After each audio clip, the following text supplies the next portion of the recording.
پارہ نمبر 7 ہے، سورۃ الانعام، آیت نمبر 89۔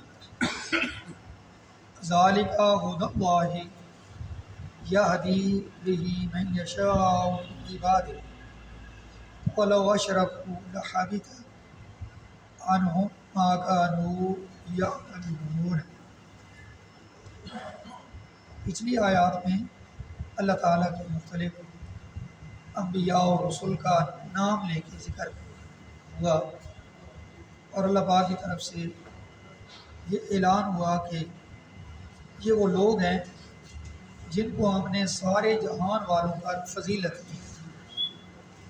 وَكُلًّا فَضَّلْنَا عَلَى الْعَالَمِينَ، اور پھر ان کے آباء و اجداد کا ذکر ہوا، ان کی اولاد کا اور ان کے بھائیوں کا، تو ان میں سے کچھ لوگ جو ہیں وہ صراط مستقیم پہ آئے اور کچھ نہ آئے۔ اللہ پاک نے فرمایا کہ ہم نے ان کو چن لیا اور انہیں صراط مستقیم کی طرف ہدایت دی۔ ان عظیم لوگوں کا ذکر ہونے کے بعد اس آیت میں یہ بیان ہو رہا ہے، فرمایا ذالک، یہ وہ لوگ ہیں، ھدی اللہ، یہ اللہ تعالیٰ کی ہدایت ہے، یا ہدی، وہ رہنمائی فرماتا ہے، بہی، اس کے ساتھ، من یشاء، جس کی چاہتا ہے، من عبادہ، اپنے بندوں میں سے، اللہ تعالیٰ اپنے بندوں میں سے جس کی چاہتا ہے اس کی رہنمائی فرما دیتا ہے، اس کے ذریعے جو ہدایت عطا فرماتا ہے۔ اگلا جملہ ہے وَلَوْ أَشْرَكُوا، واو اور لو اشرک، اگر وہ شرک کرتے، یعنی اللہ تعالیٰ کے برابر اللہ تعالیٰ کی ذات و صفات میں کسی کو بھی کسی طرح میں اگر وہ شریک کرتے، کتنا بڑا یہ جرم ہے، فرمایا لحبط، ضرور ضائع ہو جاتے، عنہم، ان کے وہ اعمال، ما کانوا یعملون، جو وہ کیا کرتے تھے۔ شرک کرنے سے نیک اعمال برباد ہو جاتے ہیں، ضائع ہو جاتے ہیں، تباہ ہو جاتے ہیں۔ آیت نمبر 90، اولئک الذین آتیناہم الکتاب والحکم والنبوۃ فإن یکفر بہا ہؤلاء فقد وکلنا بہا قوما لیسوا بہا بکافرین۔ پھر ان عظیم لوگوں کا ذکر اللہ پاک نے فرمایا اولئک، یہ وہ لوگ ہیں، الذین، جن کو آتیناہم، ہم نے ان کو عطا کی، الکتاب، کتاب، والحکم، اور حکمت، والنبوۃ، اور نبوت، یعنی ان لوگوں کو ہم نے کیا عطا فرمایا، کتابیں، حکمتیں اور نبوت دی۔ کس نے؟ اللہ پاک نے خود عطا فرمائی ہیں، اللہ دینے والا ہے۔ ان کو یہ عظیم نعمت ملی ہے، کتاب ملی، حکمت ملی، نبوت ملی۔ نبی پاک علیہ السلام کے حوالے سے بھی بات، اور اگلا جملہ یہی ہے، مکے والوں کو مخاطب کر کے یہ بات کہی گئی جب حضور تبلیغ فرما رہے تھے، فرمایا فَإِن یکفر بہا ہؤلاء، فَإِن، بس اگر، یکفر، یہ انکار کر دیں، ابھی یا انکار کریں گے آئندہ، بہا، اس کا، آقا کریم صلی اللہ علیہ وسلم کا، جو اللہ پاک نے ان کی طرف ہدایت بھیجی ہے، ہؤلاء، یہ سارے مکے والے، یہ اگر انکار بھی کر دیں تو اس کا مطلب یہ نہیں ہوگا کہ اگر مکے والوں نے حضور کی بات کو نہیں سنا تو کوئی بھی سننے والا نہیں ہوگا۔ اگر مکے والے حضور کو نہیں مان رہے تو کوئی بھی حضور کو ماننے والا نہیں۔ اللہ پاک نے فرمایا اگر یہ سارے انکار کر دیں، فقد وکلنا، ہم نے مقرر کر دیے، بہا، اس کو ماننے والے، قوماً، ایک دوسری قوم، ہم نے ایک اور قوم جو ہے وہ مقرر کر دی ہے جو میرے نبی پر ایمان بھی لائے گی ان کی بات کو سنے گی بھی صحیح اور اس کو تسلیم بھی کرے گی اور اس پر عمل بھی کرے گی۔ اور وہ قوم کیسی ہوگی؟ لیسو نہیں ہوں گے وہ لوگ بہا اس کا بکافرین انکار کرنے والے، وہ اس کا انکار نہیں کریں گے۔ اس آیت میں کفار مکہ جو ہے ان کو مخاطب کیا گیا کہ وہ اسلام کو نقصان نہیں پہنچا سکتے۔ دین حق کا جو پیغام ہے یہ تو پوری دنیا میں پھیلنے کے لیے آیا ہے، یہ دنیا کے کسی ایک مخصوص خطے کے لیے نہیں تھا یا مخصوص ایک قوم کے لیے یہ دین نہیں ہے، یہ تو پوری دنیا انسانیت کے لیے اور پوری کائنات کے انسانوں کے لیے دین اسلام جو ہے یہ بن کے آیا، اور اس کا پیغام پوری دنیا میں پہنچنا تھا جو پہنچ چکا ہے۔ اس وقت دنیا کا کوئی کونا اسلام کی تبلیغ سے خالی نہیں ہے، اسلام کا پیغام ہر جگہ پہنچ چکا ہے، ہر قوم تک پہنچ چکا ہے، ہر مذہب تک پہنچ چکا ہے۔ آگے تو عمل کرنا نہ کرنا یہ تو دو دھڑے الگ ہیں۔ جو عمل کرے گا، جو اسلام کو مانے گا، جو دین اسلام میں داخل ہوگا، جو امام الانبیاء کی تعلیمات پر عمل پیرا ہوگا، سو وہ مسلمان کہلائے گا، کامیاب ہو جائے گا۔ اور جس نے انکار کیا، جس نے نہ مانا، سو وہ کافر رہے گا۔ یہ بات چل رہی ہے۔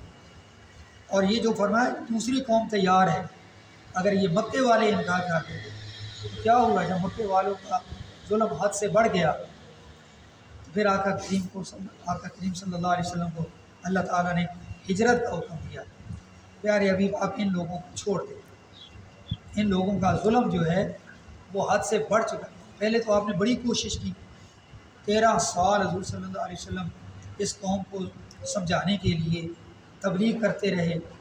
13 سال تھوڑا عرصہ نہیں ہوتا، اور اس سے پہلے 40 سال کا زندہ آپ صلی اللہ علیہ وسلم کی زندگی کا عرصہ ایک پریکٹیکلی لائف ان کے سامنے گزری ہے کہ آپ کتنی خوبصورتی سے زندگی گزار رہے تھے۔ آپ نے کبھی جھوٹ نہیں بولا، آپ نے کبھی خیانت نہیں کی، آپ نے کسی سے کبھی زیادتی نہیں کی، کسی کو گالی نہیں دی۔ یہ زندگی حضور کی ان کے سامنے تھی۔ اور پھر جب آپ نے اپنی نبوت کا اعلان کیا کہ کلمہ پڑھو، دین اسلام میں داخل ہو جاؤ، اس کے بعد پھر 13 سال لگائے ان لوگوں کے اوپر کہ یہ صراط مستقیم پہ آ جائیں، یہ اپنے غلط راستے کو چھوڑ دیں۔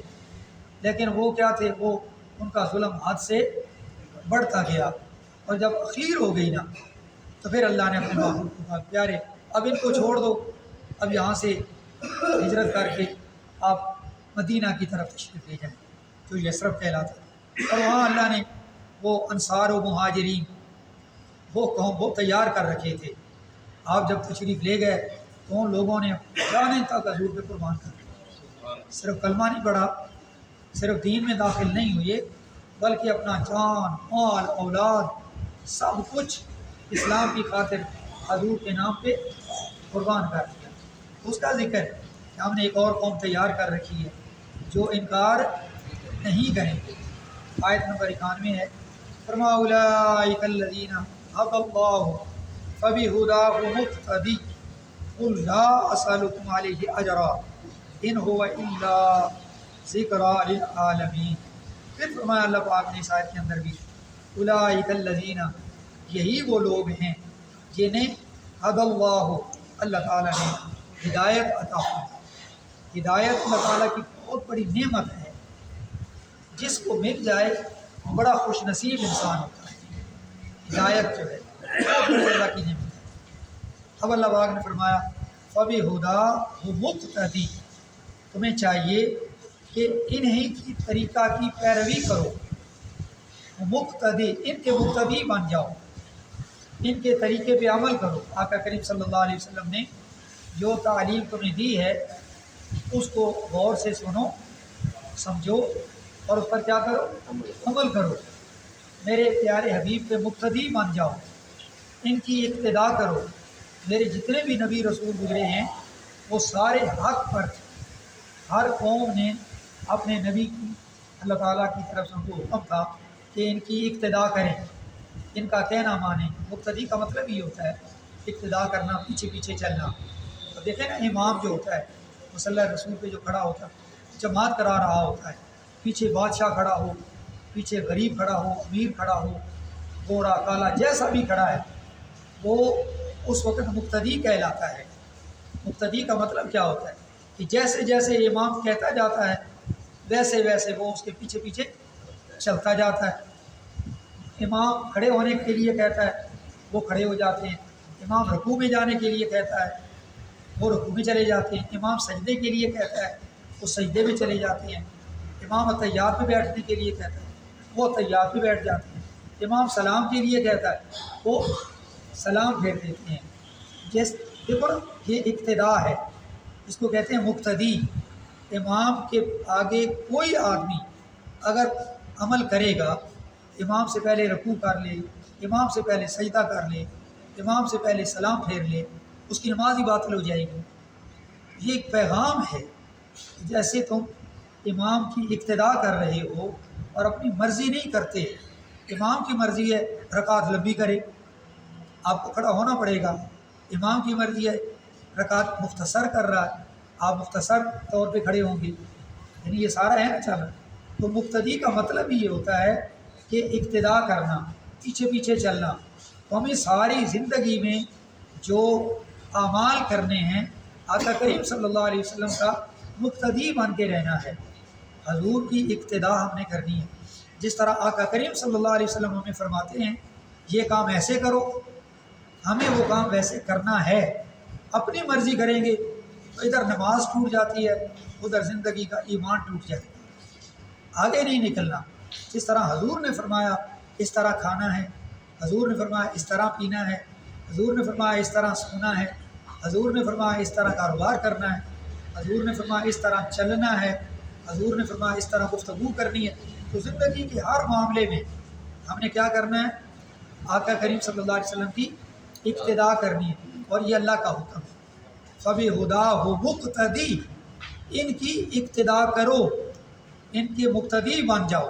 اور آقا کریم صلی اللہ علیہ وسلم کی طرف سے جو اتنا بڑا کام کیا گیا، جو حضور نے تبلیغ فرمائی اور تبلیغ کے ذریعے اللہ کا حکم لوگوں تک پہنچایا، اس کے متعلق فرمایا اگلا جملہ ہے پیارے حبیب ان کو بتا دو، اعلان کر دو، قل کہہ دیجئے، لا اسألکم، اس عظیم کام کے اوپر میں تم سے کسی قسم کا کوئی سوال نہیں کرتا، میری طرف سے کوئی سوال نہیں ہے، علیہ، اس تبلیغ پر، یہ جو میں عظیم کام کر رہا ہوں، تمہیں راہ راست کی طرف لگا رہا ہوں، صراط مستقیم کی طرف لگانے کی کوشش کر رہا ہوں، اور اس کے بدلے میں پتنی کتنی تکلیفیں بھی حضور اٹھا رہے ہیں، حضور نے اٹھائیں، کس چیز کا سوال نہیں کرتا، میں تم سے نہیں مانگتا، کیا نہیں مانگتا؟ اجرا، کوئی اجرت، اس کا کوئی معاوضہ نہیں ہے تم سے۔ اس جملے سے پتہ چل رہا ہے کہ آقا کریم صلی اللہ علیہ وسلم نے ساری زندگی جو تبلیغ فرمائی، اس کا حضور نے معاوضہ نہیں مانگا، معاوضہ طلب نہیں کیا۔ سو قیامت تک جو کوئی بھی تبلیغ کرے گا وہ اجرت نہیں لے سکتا، اسے اجرت نہیں لینی۔ تبلیغ جب بھی کرنی ہے فی سبیل اللہ کرنی ہے، اللہ کا حکم لوگوں تک جو پہنچانا ہے۔ الحمدللہ یہ بھی ایک تبلیغ ہے جو میں بھی کر رہا ہوں، یہ تبلیغ ہے، آپ کا قرآن کا حکم پہنچاتا ہوں، اس کے اوپر بھی آپ سے بھی کوئی اجر نہیں مانگا جا رہا، کوئی اجرت نہیں ہے، اس کی کوئی فیس نہیں ہے۔ فرمایا لا اسألکم علیہ اجرا، اس کے اوپر کوئی اجر نہیں ہے، کیونکہ اصل میں ہوا یہ تھا کہ جب حضور تبلیغ فرماتے تھے تو بعض کفار جو تھے وہ اس غلط فہمی میں مبتلا ہو گئے تھے کہ مسلمانوں کے نبی نے نبوت کا دعویٰ صرف مال و دولت اکٹھا کرنے کے لیے کیا۔ اللہ تعالیٰ نے اپنے معبود کو یہ حکم فرما دیا کہ پیارے حبیب آپ کھل کے اعلان کر دیں، تاکہ یہ جو لوگ غلط فہمی میں مبتلا ہیں اور آپس میں باتیں کر رہے ہیں ان کا شک و شبہ دور ہو جائے۔ ان کو بتاؤ کہ میں کوئی چیز آپ سے نہیں لینے آیا، میرا فقط ایک ہی مقصد ہے، اور وہ یہ ہے کہ تم گمراہی کی دلدل سے باہر نکل آؤ، اور تمہارا رب سے جو رشتہ ٹوٹ چکا ہے اس رشتے کو میں دوبارہ بحال کر دوں، جو میرا یہی ایک مقصد ہے۔ ان هو الا ذکر للعالمین، یہ جو قرآن مجید ہے اس کی تبلیغ پر کوئی اجرت نہیں، یہ صرف اور صرف ذکر نصیحت ہے للعالمین، تمام جہان والوں کی۔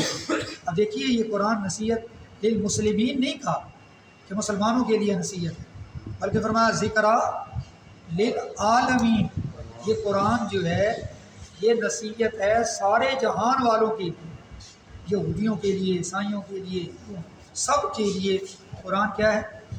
نصیحت ہے۔ نبی پاک صلی اللہ علیہ وسلم نے اس قرآن کے ذریعے، جو کہ قرآن کا پیغام جو ہے وہ آفاقی ہے، پوری دنیا کے لیے ہے، آپ صلی اللہ علیہ وسلم نے یہ اعلان کر دیا کہ اس کا پیغام ہر قسم کے اغراض سے بالا تر ہے، یہ ایک آفاقی پیغام ہے، اس کے پیش نظر کسی شخص، کسی قوم، کسی ملک کی برتری دوسروں پر قائم کرنا مقصود نہیں ہے، بلکہ سب کو ایک سطح پر سارے انسان برابر ہیں، ایک صف میں کھڑا کرنا ہے اور امن و سلامتی کی شاہراہ پر ان کو چلانا ہے۔ عرب اپنی قومی اور لسانی برتری پر پکا یقین رکھتے تھے، اس لیے ان کو بتایا کہ یہ دل سے بات نکال دو، اور پورے قرآن کہیں بھی ایک جگہ بھی یہ نہیں کہا کہ قرآن مجید کے حوالے سے یہ کہا گیا ہو کہ جو عرب ہیں ان کو برتری حاصل ہے، یا جو مسلمان ہیں ان کو انسانوں پہ برتری حاصل ہے۔ قرآن نے جب بھی ذکر کیا انسان کا ذکر کیا، اور نبی پاک صلی اللہ علیہ وسلم نے خطبہ حجۃ الوداع کے اندر کھل کے یہ باتیں کی تھی کہ کسی عربی کو اجمی پر اور کسی اجمی کو عربی پر کوئی فضیلت نہیں ہے، گورے کو کالے پر، کالے کو گورے پر کوئی فضیلت نہیں ہے، اگر فضیلت ہے تو وہ تقویٰ کی فضیلت ہے، مطلب نیک کام جتنا زیادہ تقویٰ ہوگا، وہ گورا ہے، کالا ہے، عربی ہے، اجمی ہے، کوئی بھی۔ حضور کا بھی یہی اعلان ہے، قرآن کا بھی یہی اعلان ہے کہ قرآن جو ہے یہ ذکر للعالمین ہے، اور قرآن مجید سب کو ایک صف میں کھڑا کرنا چاہتا ہے۔ قرآن مجید اس تفریق کو ختم کرنا چاہتا ہے کہ کوئی دولت کے لحاظ سے، کوئی اپنی قوم کے لحاظ سے اپنے آپ کو بڑا سمجھتا ہے، قرآن مجید اس فرق کو ختم کرنا چاہتا ہے۔ دعا ہے اللہ تعالیٰ قرآن مجید کی اس خوبصورت تعلیمات کو سمجھنے، یاد رکھنے، عمل کرنے کی توفیق عطا فرمائے۔